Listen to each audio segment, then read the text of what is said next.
Hei! Taas Tuomas sanoo. Kippis näin kun pystytään. Ai, kippis.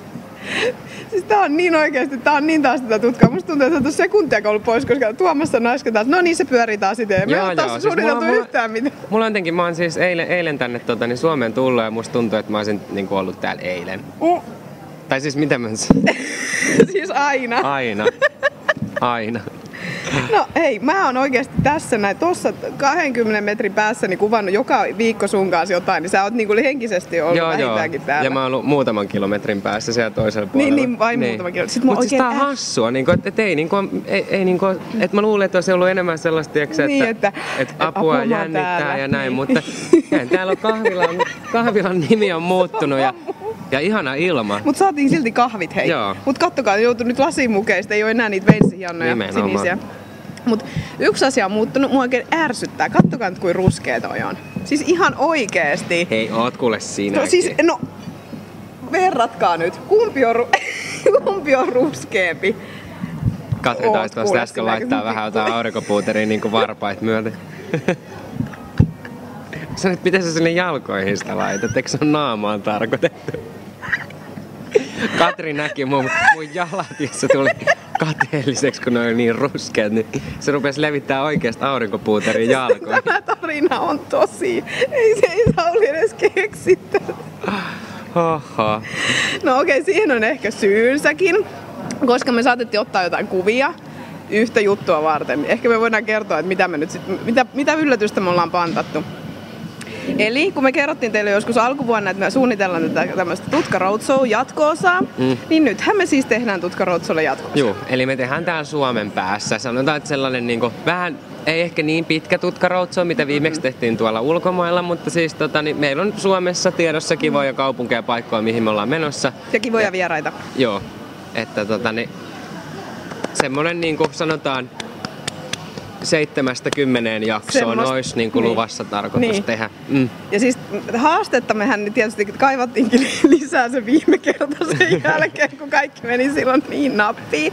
Niin me kuvataan vielä itse. Eli siis me ollaan ihan kahdestaan. Vähän tällainen iholla tyyppinen. Niin, siis kyllä. Me testataan, mitä siitä tulee. Okei, siis saatte sit haukkua meitä ihan täysin, jos se menee niin päin mäkeä. Eikö miten sanotaan? Siis se on ihan hyvin sanottu. Niin, mut siis kyllä toivotaan, että siitä nyt tulee jotain. Siis me ollaan sit sillä niinku iholla Saara ja iholla Sini tai Pia. Tai no ne hakee uusia tyyppejä, että ehkä ne näkee sut siinä, niin sä voit siihen sit hakea. Nyöks ne naisia vaan siihen hakee, mä katon siihen voi osallistua. Miksei siinä muuten voisi olla miestä? No mutta en kyllä lähtisi. Mutta siitä mä ajattelinkin, että nyt kun ne hakee siihen uusia tyyppejä näin, niin sitten kun nämä uudet tyypit lähtee tuolla kadulla kävelemään niiden kameroiden kanssa, niin kaikkihan silloin tajuu, että noi on niitä ihotyyppejä. Joten siinä vähän tulee semmoinen leima, että mä uskon, että se on näille ensimmäisille ollut helppo, kun ei ihmiset ole yhtään tiennyt, että mitä oikein ne kuvaa. Se on totta. Niin. Toisaalta ne on vaikuttanut ihan idiooteilta, koska niin sit taas toisaalta ne saa anteeksi ne, jotka kävelee nyt tuolla, niin sen, että aijaa, no tuolla joku taas kuvaa tai Mutta sitten siinä on sellainen, että kun, jos ihmiset näkee, että joku kuvaa itseään tuolla ja näin, niin siellä voi olla just sellaisia ihmisiä, ketkä sitten niinku oikeasti tietoisesti haluaa mennä sinne taakse pyörimään ja näin. Mutta ne ehkä leikkaa semmoiset pois, koska mieti paljon ne on leikannut siitä ohjelmasta pois. Siinä on ollut varmaan niinku siis satoja siis jos ne on puoli vuotta sitä tehnyt. Mutta mieti nyt, kun kukaan ei ole tiennyt muut, että mitä noi tekee. Niin mieti, kun sit ne on joutunut jättämään kameran aina 10 sekunniksi johonkin ja kävellyt niin vähän poispäin. Sitten se oli hyvä, kun viimeksi se Marian se poika huusi, että äiti, älä jätä kameraa tonne. Joo. Siis, niin, se oli kyllä hauskaa, että mäkin katsoin se, että miten sitä olisi niinku tehty. Ja se oli hauska. Mutta siis niinku, on tuo aika rohkeaa. Mä mietinkin nyt, että uskaltaako siihen nyt hakea ihmiset, koska ne tietää jo kuin rohkeata, kuinka realistista se on. Että sä kerrot siinä oikeasti kaikki, sä itket ja sä paljastat sun kaikki suhteet ja kaikki lapsiis ja niinku, vanhempiis ja parisuhteessa, niinku kaikki, tiedätkö? Se on kyllä aika sellaista niinku raakaa peliä silleen, että sä niinku avaat koko oman elämän suomalaisille, niin. että kun sä justiin paljastat siinä niinku ihan kaiken. Niin, koska sit mä olin tosi just syömässä. Mä katson koko ajan tonne, kun tuo pelaa ihmiset jalkapalloa ja kaikkea kirmailee tuo nurmikolla. Musta oli ihana, tää on niinku maailman ihaninta taas niinku kun päästä losista niinku Suomeen ja käppäilee kaduille ja ei ole sitä hirveät liikennettä, kun Losissa ei ketään kumminkaan siellä kävele yhtään mihinkään. Täällä on ihmiset makailee nurmikolla ja näin. Niinpä. Ihan niinku, siellä ei niinku, siellä sellaista niinku mitään sellaisia puistoja, missä ihmiset hengaisi tai... Se on totta. Niin musta on ihanaa varsinkin, että kirkkaan sininen taivas täällä ja tänne on tullut kesä ja puissa on lehdet, kun se viime kerta oli joku niin synkkä reissu, siis niin synkkä reissu, että ei yhtään ihmettelekään, että heräsin sieltä kisahallille.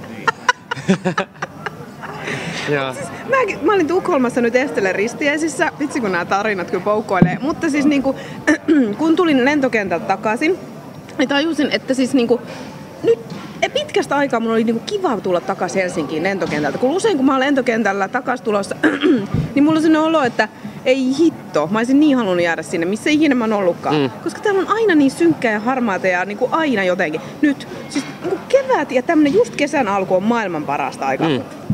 Muut on niin vihreitä, niitä ei näe ikinä näin vihreänä kuin ehkä tämän 3 viikkoa seuraavaksi. Niinpä. Mutta mun mielestä niinku Suomessa niinku alkukesä, niin se on niinku ihan niitä aikaa. Ja ne tuoksut kaikki. Ai että kuule. Ja siis tää vuosi, kun on niinku värikkäitä vaatteita, näistä saa itsellekin oikein se piristysruiskeen, tiedättekö te? Joo. Ja laitoinko sä taas poikki? Meillä annettiin 10 minuuttia aikaa. Mä se puoli vuotta sitten viimeksi tehty tästä niinku kasvatusten kahdestaan pöydän takana, niin se ei taida riittää. Hyvin onnistu. Joo. Hei, mutta nyt mä voisin kertoa tästä Estelle risteestä nyt, kun mä oon itse niin hehkuttanut sitä, koska siis Tukholmakin oli aivan ihana. Siis se oli niin ihana. Oliko? Tukholma oikeasti se on aika ihana paikka. Mutta se on kiva paikka. Niin siis niin, se oli niin söpö se Estelle, sä et tietysti yhtään seurannut. Se on kiva, kun sä rupeat seuraamaan samaan aikaan. Mulla on vaan yksi luntti täällä. Kerro vaan. Mä oon täällä ihan hengessä. Joo, se on tosi sillä, että Estelle, ai kuka Estelle. Siis oli ihana oikeesti, siis se oli niin söpöstä, kuvattiin, kato niin monen, siellä risteäisissä, niin telkkaristakin, niin lähiltä, siis mä joudun, eihän me saatu mitään akkreditointia, koska vain Ruotsin pressi saa siis akkreditoinnit sinne kirkkoon itsessään. Mutta mä olin Aftiksessa Aftonbladetissa töissä pari päivää, mikä oli ihan hyvännäköisiä miehiä, kuule vitsi ne ruotsalaiset miehet on hyvännäköisiä. Sitten mä siellä juttelin niiden hovitoimittajien kanssa, jotka pääsi myös yksi niistä linnaa ja sitten se kertoi mulle kaikkia juttuja. Mutta siis sitten siinä, missä Victoria ja Daniel on mennyt aikaisemmin naimisiin, siinä viereisessä kirkossa, niin siellä näytettiin se screeniltä. No joo, pitkä story, mutta katsoin sitä sitten, välillä juoksin sitten taas katsomaan niitä livenä ja välillä sitten taas sen sisälle. Vähän sellainen, tiedätkö, tosi weird combination. Niin. Mutta siis sitten me katsottiin sitä Estelle, miten se haukotteli ja se menisi nukahtaa, kun siellä soi joku kuorolaulo ja sitten vähän ajan päästä niin pappi alkoi puhua, niin se oli sillä, mitä aina niin puhutte mulle tyylisesti. Siis se oli niin hauskoja kohtia, mutta siis se oli ihana. Mä tykkäsin. Mutta yksi asia mun on pakko sanoa. No. Onneksi meidän kuninkaallisia, varsinkin toimittajan näkökulmasta, olisi maailman ärsyttävintä tehdä niistä juttuja, koska kukaan ei tiedä oikeasti yhtään mitä ne tekee. Niin. Se on ihan edes ne hovitoimittajat, jotka seuraa niitä päivittäin koko ajan, niin kukaan ei edes tiennyt, missä ne aikoo tulla vilkuttaa. Musta se on ihan älytöntä, että kansakaan, mitä järkeä niiden tulla palloilleen sinne kuninkaallinen edustalle monta tuntia aikaisemmin, jos ei ne varmaksi tiedä, että tuleeko ne edes vilkuttaa. Miksi sitä ei ilmoiteta? Miksi ei sanota hyvä kysymys, onko se joku turvallisuuskysymys vai mikä, en tiedä. Ja sitten toinen asia mua ärsyttää, kun se kuninkaallinen siellä keskellä sitä hienoa kaupunkia. Sen oikein, että katsokaa meidän mahtavaa, että meillä on nämä, että me otamme kaikki rahat ja Madeleine menee näillä rahoilla shoppailemaan. Sä oot ollut siellä katkerana kattonut sitä linnaa. No mitä jos olisit itse siellä linnassa? No niin, aika kolkko olisi. Ajattelisitko samalla lailla? No aika kolkko olisi. Siellä sä ottaisit kaikkien rahat ja shoppailisit vaan. No en tiedä. Sisustaa, niin. Niin, se olisi ihan kauheeta. Tai siis olisi ihanaa sisustaa, mutta kauheeta, koska se on liian iso. Mutta Chris ja Sofia oli ihanat, kun ne tuli. Musta siinä oli hieno juttu. Ja sillä Sofialla oli kyllä aika tyhmä vaatetus, sellainen aika leimi, mutta ehkä just sen takia, että kun se on aikaisemmin poseerannut niin alasti kaikkialla. Niin. Mutta oli ihania hattuja ja kruununprinsessa Mary ja kuningatar Silvia muun muassa. Siis ihania. Siis sellaisia hattuja nyt pitäisi kaikille. Meidänkin pitää hankkia sen. Mutta eikö se Ruotsissa aina muutenkin, kun on katsonut niitä kaikki häitä ja kaikki, niin siellä on aina niitä semmosia hattuja kaikilla. Niin, ja niin. Se on hienoa. Se on makeeta. Suomessa ei oikein niin semmoista hattukulttuuria mun mielestä. Se Jennikällä Hauki on laittanut hattua nyt, kun silloin kun se oli vierailussa viimeksi, silloin oli joku hieno koriste. Niin nyt se oikein siellä se näytti ihan sellaiselta leimiltä, kun kaikilla muilla oli hienot koristeet, hatut niin. Ja en tiedä. Toi äskenenhän ei katkennut tuossa niin. Me yritetään olla sellainen luontevasti jatkamassa tässä. Samaa paikkaa. niin, hetkeksi poikki. Missä kohtaa sä olit? Niin. Ja jatkuu. Okei, Sauli, what brings you by? No nyt on perjantaina Yle Teema muotiviikot huipentuu. Ja mä oon menossa Voimalaan sitten juontamaan tämmöistä muotishowta, joka tulee sitten Yleltä suorana läpi. Ai mahtavaa, susta tulee telkkarijuontaja nyt. Joo, älä kysele vielä liikaa, kato mä oon vasta eilen tullut tänne ja nyt on tulossa vasta tänään lisäinfoa ja huomenna ja näin, niin tässä on kovat treenit sitä varten, mutta niin, toivon, että menee hyvin ja sitten, että mitä mä siellä teen. No mutta sä oot hyvä tonne muotijuontaja, koska sulla on, tää oli oikeesti, tää on niin hieno tää Sauli Huivikin, oikeesti nahkahuivi. Mä ihannistan, että se on niin hieno. No kiitoksia. Joo, niin on tääkin kiva, kun oot laittanut tällaista oikein ihan omin pikkukätösin. Joo, mä virkkasin tänä aamulla. Joo. Se oikeesti mä en edes osaa virkkaa. Mä osaan. Mä en kuulu sua. Mulla on niin monta asiaa jo, minkä takia mä voisin olla puhumatta Saulille. Osaan kutoa ja virkkaa niin, ja ommella. Ja se on niin ruskea ja kaikkea. Hei, mut hei, niin, siis, mut joka tapauksessa... Oliko nämä elämän tärkeimmät asiat? Nämä rakkaus, rikkaus ja ruskettuminen. Just näin. No mut me hei niin mä en tiedä, tehdäänkö nyt tässä vaiheessa joku tutkakin jossain vaiheessa toinen. Mä en tiedä mistähän me puhutaan, koska nyt on kaikki aidosti ja kaikki on loppunut. Mutta, sanotaan, että ensi viikolla tulee ehkä meillä toi tutka ja sitten tää saattaa olla viimeinen tai sitten ensi viikolla tulee niin me ei tiedetä. Niin. Mutta siis me ruvetaan tekemään sitä roadshowta tässä pian, joten ne tulee sitten loppukesästä, mutta niitä nyt ei sitten ihan vielä. Mutta siis jos te haluatte, niin laittakaa mulle tonne Kyttäjä-blogiin. Sauli ei kirjoita nyt blogia täältä. Joo, siis mun piti siitä sanoa, että nyt kun Suomessa, että mä jatkan, mulla on tämmönen kesäbreikki nyt ton Tutkan kanssa, ei kun Tutkan kuin blogin kanssa, niin se jatkuu sitten sanotaan siellä niinku heinäkuun loppupuolella elokuussa. Joo. Niin, mutta mä kirjoitan sen sinne sitten blogiin vielä, että te tiedätte sitten, että se on tauolla, jos tätä nyt ei kaikki kato, niin sitten tietää. Niin. Joo, niillekin, jotka ei kato, niin näkivät nyt sitten. Joo,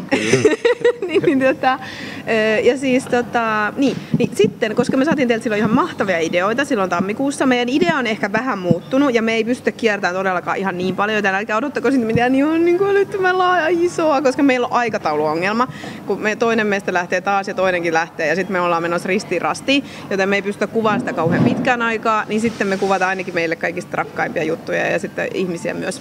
Kyllä. Mutta aivan ihania ideoita ja me varmasti osa niistä toteutetaan. Ja kivoja vieraita on siellä ja niin varmasti tulosta hauskaa. Kyllä, ihan varmasti. Näytetään vähän Suomea teille, tai meille kaikille itse asiassa. Mekin mennään sellaisiin paikkoihin ehkä, missä meillä on aikaisemmin ollut. Ehkä. En tiedä. Okei, mut hei, ihanaa Sauli saada sut takaisin. Juu, niin on kiva olla täällä. Ja sitten mä menen nyt ottaa vähän aurinkoa, että mä oon ensi kerralla vähän ruskeampi sit kun me nähdään taas Saulin kanssa täällä. Ensi viikolla. Niin, hei, nyt on luvattu ihana tilanne. Sä oot tullut täydellisesti tänne. 23 astetta luvattu viikonlopuskin. No mene tonne makaan nyt, miten sä siinä vielä seisot? Sitä minäkin, väsynyt jo päästä. Okei, kello on 4:15, niin nyt ei ehkä enää pysty, mutta otollisia aika on niinku ohi jo. Niin. Hei, mutta me nähdään. Ehkä ensi viikkoon. Ehkä ensi viikkoon. Okei, no niin, heippa. Moi.